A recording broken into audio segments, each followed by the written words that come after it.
Bueno, la violencia, está claro, vulnera los derechos humanos, ¿no es cierto? Y hace que las personas no puedan tener un desarrollo y una calidad de vida armoniosa. Es imposible, la violencia lo traba todo.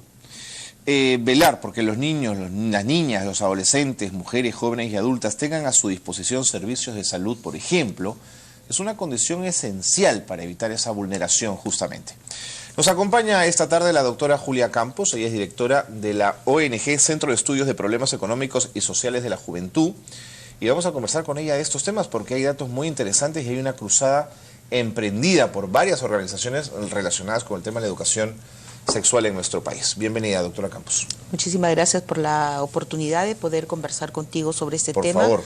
Creo que en la última semana hemos visto en los medios de comunicación una serie de situaciones o hechos que se han venido dando que relacionan cómo está la violencia en nuestro país, violencia hacia el niño, hacia el adolescente, hacia las mujeres, ¿no? Es un tema que preocupa y que deberíamos empezar a tratarlo. De acuerdo.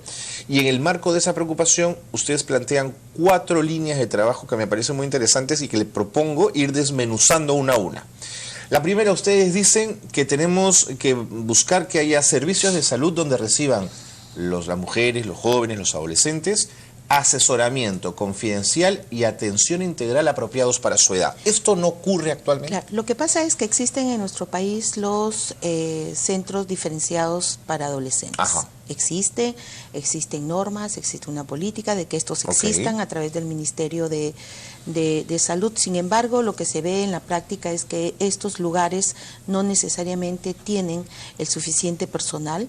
Ya. Y por otro lado también es que no tienen la población para atender. Entonces, o sea, los chicos no se sienten convocados. Los chicos no se sienten convocados para poder asistir. De ahí es que nosotros proponemos trabajar un sistema de referencia y contrarreferencia entre las instituciones educativas y los establecimientos de salud. ¿Qué significa eso? Que significa que exista, que cuando en la escuela se detecte alguna situación, problema con alguno de sus estudiantes, o que de pronto el docente detecte que el estudiante está muy callado, que el estudiante está bajando sus notas y preocupado por esa situación, pueda referirlo al establecimiento de salud y además asegurarse de que el estudiante fue al establecimiento de salud. Ahí viene la contrarreferencia.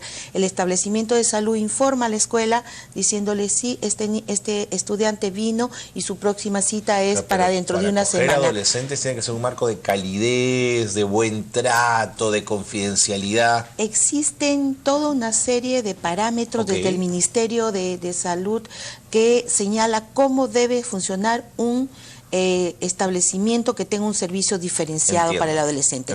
Porque no solamente es un servicio diferenciado como nombre, sino implica un espacio diferenciado.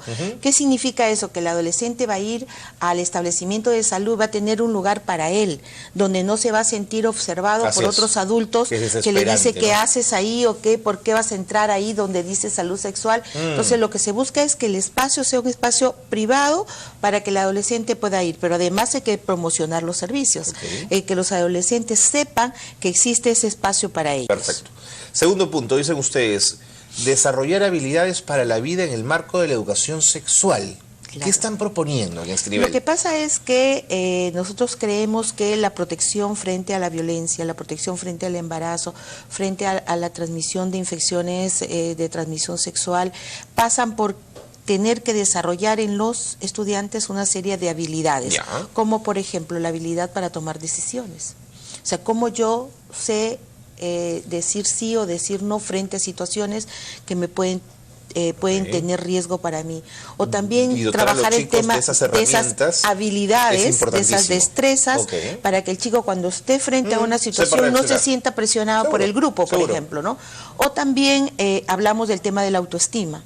O sea, si nosotros a través de la educación sexual integral enseñamos a nuestros adolescentes, a nuestros estudiantes, a nuestros niños a querer su cuerpo, a saber que su cuerpo es sagrado, a saber que ellos tienen que cuidar su cuerpo, a saber que nadie puede tocar su cuerpo, que nadie puede maltratarlos, ¿no? Entonces, todo esto hace que el chico tenga digamos, en su desarrollo, pueda tener una buena autoestima, quererse a sí mismo. Pero sectores más conservadores les van a decir a ustedes que están promoviendo la promiscuidad diestra y siniestra. Sí, definitivamente. Incluso en algún momento, cuando se trabajó todo el tema de la protección con el uso de condón, decían que los condones no servían, que tenían huecos y salían sendas investigaciones.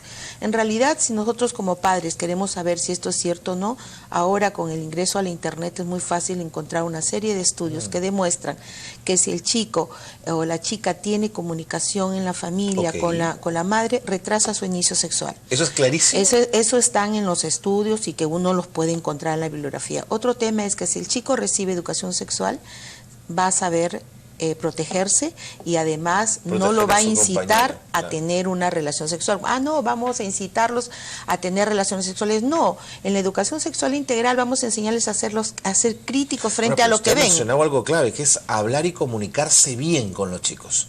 Y eso hay que aprenderlo también. Los padres no necesariamente nacen con esa pericia, ¿no? Claro, y es difícil además porque los padres tampoco hemos recibido educación sexual en las escuelas, ni en la universidad, ni en la secundaria, ni en ningún lado. Entonces, en casa tampoco, ¿no? Claro, entonces como que es difícil. Ahora, el tener una actitud crítica, ¿no? Porque a veces decimos, no, los medios de comunicación, no, la internet. Sí, ok, internet va a haber, porque estamos en un mundo globalizado.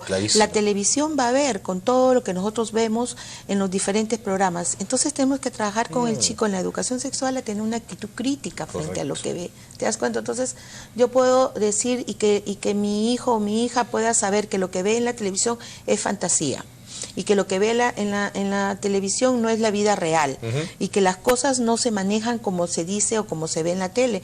Entonces, esto es educación sexual integral. Queda clarísimo, doctora. Además de aprender a protegerse, además de aprender, si es que decido tener relaciones sexuales, puedo protegerme. Si es que alguien, que la violencia psicológica es el inicio, es el primer paso para una violencia física. Doctora Campos, un último punto que ustedes mencionan es mejorar las políticas para sensibilizar a los operadores de justicia, a la policía y a las personas que trabajan con víctimas.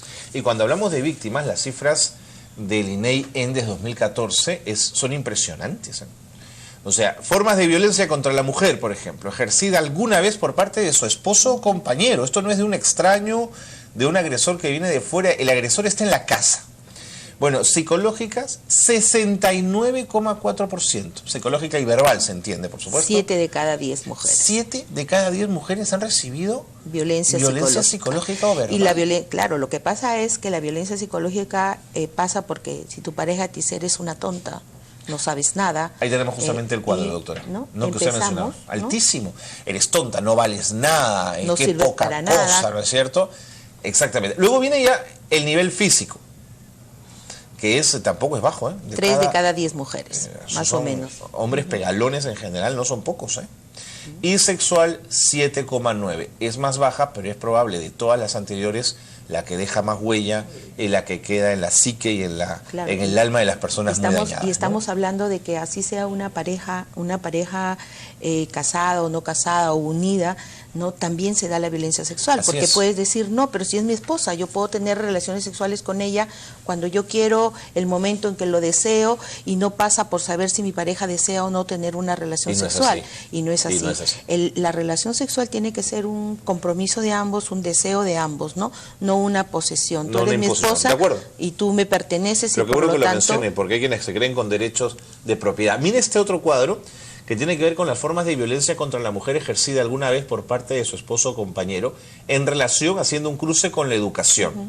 Y cuando uno ve a los pegalones sin educación, a los agresores sin educación, frente a las educaciones con secundaria completa, incluso con primaria, pero ok, vamos a secundaria completa, no hay casi ninguna diferencia. No. Sí baja sustancialmente cuando se trata de educación superior. Sí. Sí, ahora también es importante mirar que en la violencia intrafamiliar o entre la pareja hay otros elementos que también pueden ser elementos que puedan llevar a la violencia. El tema de uso de sustancias o el uso de alcohol y otras drogas, por ejemplo, ¿no? Que es un detonante, ¿no? Un detonante o un factor de riesgo, digamos, en una pareja para que también se den situaciones de violencia, ¿no? Que hay que considerar que a veces no la vemos. Y cuando decimos que no hay lugares o espacios, es porque existen probablemente en las normas, pero no se promocionan, ¿no? O sea, la gente no sabe muchas veces que en su comunidad puede existir un espacio donde puede ser atendido, donde puede ser escuchado. Totalmente, digamos, ¿no? de acuerdo. Entonces, esto es importante también, que cuando hay políticas de atención en determinados temas, estas deben ser publicitadas. Perfecto. Y en la educación sexual no negamos que exista, digamos, toda una política de educación sexual en el ministerio, pero que está ahí en la carpeta porque no se ha universalizado. Nosotros queremos que en la capacitación docente anual que se hace se incorpore el tema de la educación se sexual. Incorpore un módulo donde se trabaje todo el tema de la educación sexual integral. De acuerdo. Sabemos que no es suficiente porque cuando hablamos de sexualidad hablamos de actitud, ¿cierto? Y me voy, doctora Campos, el tiempo me gana. Datos finales del Programa Nacional contra la Violencia Familiar y Sexual por regiones de enero a junio de 2015. Por supuesto que Lima concentra la mayor cantidad de casos. Pero Junín y Cusco es impresionante la cantidad y están en segundo y tercer lugar. Luego viene La Libertad, es de los primeros, de los distritos de costa, digamos, La Libertad es el que aparece en el ranking de los 10 primeros. Ancash y Puno, quinto y sexto lugar. Impresionante, ¿no? Y los casos, la cantidad de casos son impresionantes. Hemos tenido 28.790 casos de violencia familiar y sexual en los primeros 6 meses del año. Inaceptable.